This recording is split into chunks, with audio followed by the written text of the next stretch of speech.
Subscribe to our YouTube channel now and make sure you never miss another upload. Katinyamira programs zaffe zonna z'osubiddwa ku YouTube channel yaffe eya CBS FMUG. Ring the bell and never miss another video. Twagatteko ku channel yaffe eya CBS FMUG ng'onyiga kadawo oba YouTube bell button osobola okufuna okumanyisibwa ku buli program gye tukuweereza. Leave a like now. Teweerabira YouTube channel yaffe CBS FMUG. Subscribe and leave a like. Ekisokera ddala njagala okutwala omukisa guno okwebaza bannayuganda okutwaliza awamu nti bwe twakola enteekateeka ey'okuzza obujja enkalala z'NRM ate n'okuwandiisa abapya kubanga kyalimu ebintu bibiri, kyalimu okuzza obujja nti tulina bamemba baffe twatandika okuwandiisa bamemba mu butongole mu register eno mu 2015. Register eyo ne tugiddamu ne tugirongosaamu mu 2020 nga tugenda era mu kamyufu n'embululu obwawamu kakati twakoma okugitunulako oba okugyetegereza mu 2020. Ku mulundi guno ne tugamba katukikole mu bwangu nga tulina obudde nga n'okulonda tekunnatuuka nga twagala tuongere okulongosa register yaffe n'olwekyo 2024 ogwokusatu twadda mu register yaffe era twagala okwebaza bannayuganda abajja ne batereza enkalala zaabwe. Okutereza oba okuzza obujja kitegeeza nti ekyalo ye branch yaffe esookerwako. Kakati omuntu ku kyalo ekyo eri abamu abava ku byalo ebimu ne bagenda ku byalo ebirala. Oli ayinza okubanga ku kyalo yaliko kati nga takyaliko, oyo nga tulina omujjamu. Ayinza okubanga yava ku kyalo ekirala najja ku ekyo, oyo nga tulina omumuteekamu. Ekirala nti ng'omuntu teyateekamu myaka gye ate nga tugyetaaga. Omuntu nga teyatuwa nga muntu ye namba oba gye tuyita NIN nga nayo tugyetaaga. Teyatuwa simu ye nga nayo tugyetaaga. Oba erinnya baaliwandiika bubi nti nze Rose Namayanja Nsereko ne bawandiika Rose Nsereko ne mbagana erya Namayanja muliteekeko. So ebyo byonna kwali kuzza bujja naye ate okuva lwe twawandiisa paka kati eriyo bannayuganda abawezezza emyaka 18. Eriyo bannayuganda abaali bateewandiisa ku luli, so twabeerayo n'okwewandiisa okujja. Naye nga mu byonna twagenda okumaliriza enteekateeka eno mu register yaffe enkadde twalina bamembers nga tumaze ogitereza bulungi. Twalina bamembers obukadde 10,889. Abapya bwe twagenza okutunuulira records ezavuddeyo kuba ku buli register eno kungulu kwaliko namba yaabo abali mu register nga tumanyi nti abakadde abalimu namba bweti.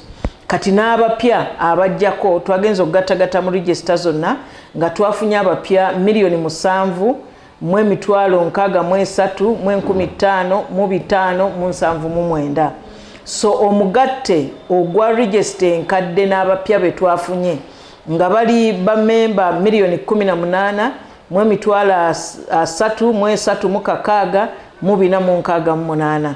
So wetwogerera kati ba members NRM abewandiisiza mu kitabo kyaffe ekya yellow bali 1,833,468 mu ggwanga lyonna. Abo nga bali wakati w'emyaka bava ku myaka 18 okudda waggulu. Kati eriyo be tutaataddeko naye nga ate tulina we twabawandiisiza nabo bebe emyaka 16 ne 17 nga tannaweza 18 gikuba kalulu naye ate ng'avuddeyo n'aga nti njagala kubeera memba w'NRM. So ne tubawandiika ekitabo gy'ekisembera kuba tumanyi abo mu 2025-2026 bajja kuba bawezezza emyaka 18 egironda n'olwekyo buli we baweereza emyaka egyo tujja kuba tubateeka buteesi mu kitabo kyaffe ekinene. Abatuuse okwesa lya abatanaweza 18 nti bawagira NRM baddembe abaana emyaka 16 abamanyi kyayagala. Okay. Twogere ku abatawe bamukisa kuwandiisibwa twawulyako emirango egimu nga gigaa twagala tuddemu tuwemu omukisa tuwandiisibwe akadde kabadde katono simanyi kiri kitya. Yes, tukkiriza nti akadde kaali katono naye era teri kadde kamala. Ate emirundi gyonna gye tubadde tuwandiisa obudde bwe tubadde tuwa ennaku zibadde 5 olwo ne twewandiisiza mu nnaku 3 kubanga NRM kibiina gaggadde kirina structures paka ku buli kyalo. So naye era temubulamu abatasobola genda. Ekyokubiri tulina abaana abali ku masomero. Ku mulundi guno twagaana ba registrars baffe ogenda ku masomero okuwandiisa kubanga bwogenda ku ssomero okuwandiisa oyinza okuwandiisa abaana nga bakisulo nga tebava mu kitundu ekyo.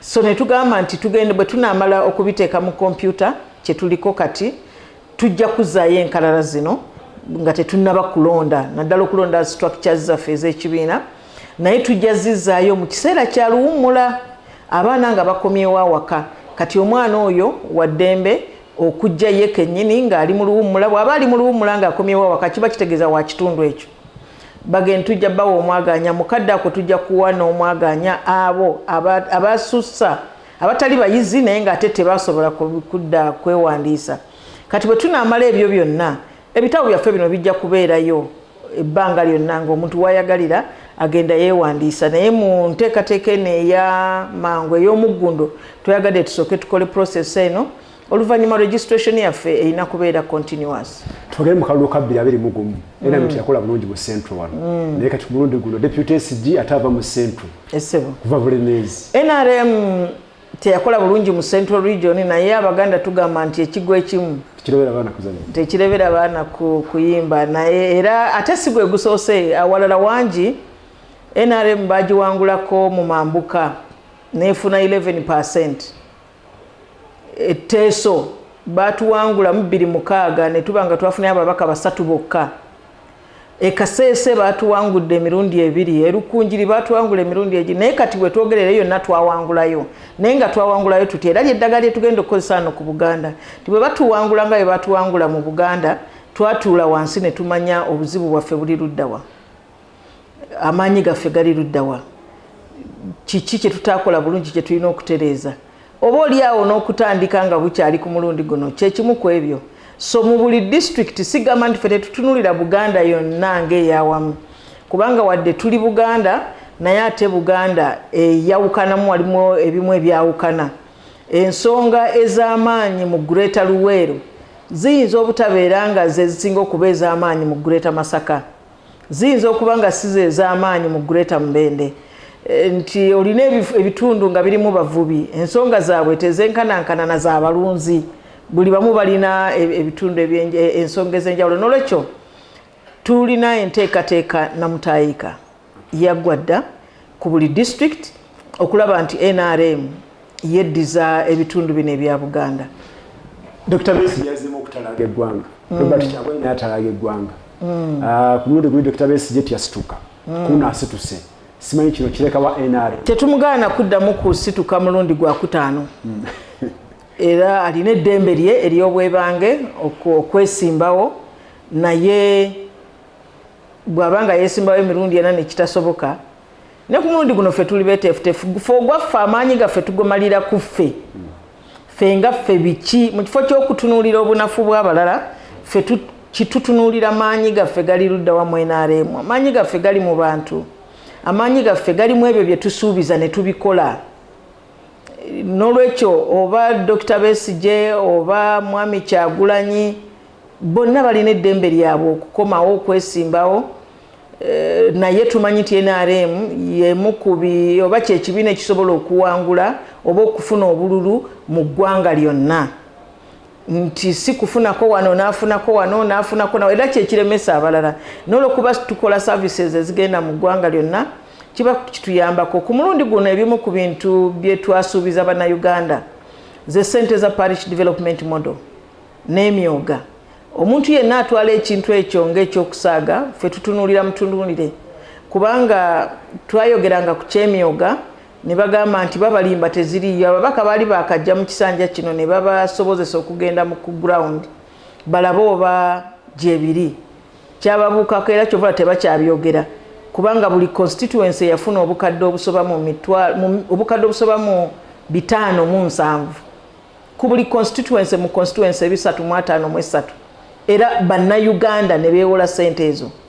Ekyokubiri nti wetwogerera by November last year nga tetutaddeko na kwota eno eyakaggwa $1,10,000 amaka, so si bantu naye amaka gafuna parish ssente za parish development model, ate era ne kwota eno bagenda kufuna.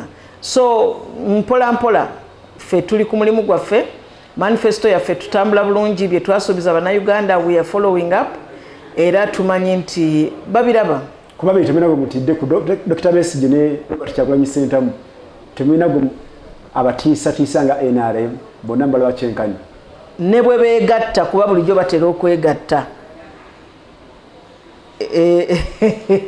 ne bwe beegatta bameka si gwe gusoose bakikoze beesimbyewo ffe tumanyi nti President Museveni nga ye candidate waffe tujja kuwangula mpoza akamu ku busembayo mukamwe twasemba okumanya nga wafuna accident simanyi obulamu kati buli butya onalaba embeera eri etyangamu yes kituufu twafuna accident ku luguudo lwa Hoima Road e Namusera naye ku ffenna abali mu motoka eyo tewali yafuna buvune bwonna twavaamu nga tuli balamu twebaza Katonda yatutaasa ate nga naffe twali twesibye enkoba n'olwekyo wadde wabaawo okukoonagana ku ffenna tewali yafuna buzibu bwonna era tuli balamu tuli bulungi nga tuli wano obeerawo ddakonale nga tuli mu ofiisi eno nga siri mu ofiisi eno ndi mukoko ndi mulunzi ow'enkoko ndi mulunzi wa mbuzi ndi mulunzi wa nte bwe mba siri wano mbeera ku faamu yange essemuto oba eŋŋoma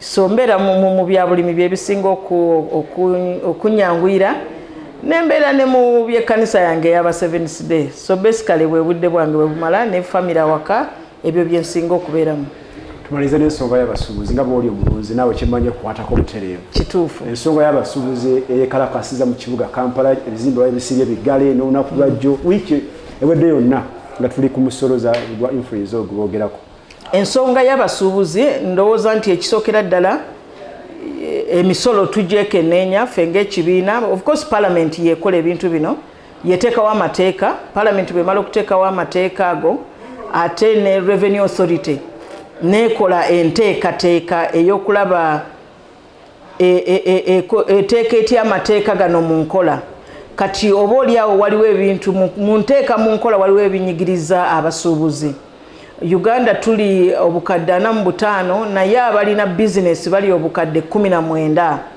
kati obukadde obwo 19 bwe bubeezaawo eggwanga lyaffe n'olwekyo ffe ng'ekibiina twekenneenya ebintu bino already tuwuliziganyiza n'abasuubuzi twogera nabo ate ne gavumenti tuwuliziganya tulabe ekigenda mu maaso twongera okwekenneenya tujja kubanga naffe tuvaayo okubaako kye twogera ku nsonga eno kankwerekeze n'akasembayo honorable ogende mu meeting akasembayo kwongera kuyozayoza Ssaabasajja Kabaka amazaalibwa ge-69 egy'obulamu ate ffe nga aba Seventh Day aba Advent twebaza nnyo olw'Obwakabaka okusiima okusaba okukulu ne kubeera enajja nankumbi mu kkanisa yaffe tweyanze nnyo tweyanze CBS FM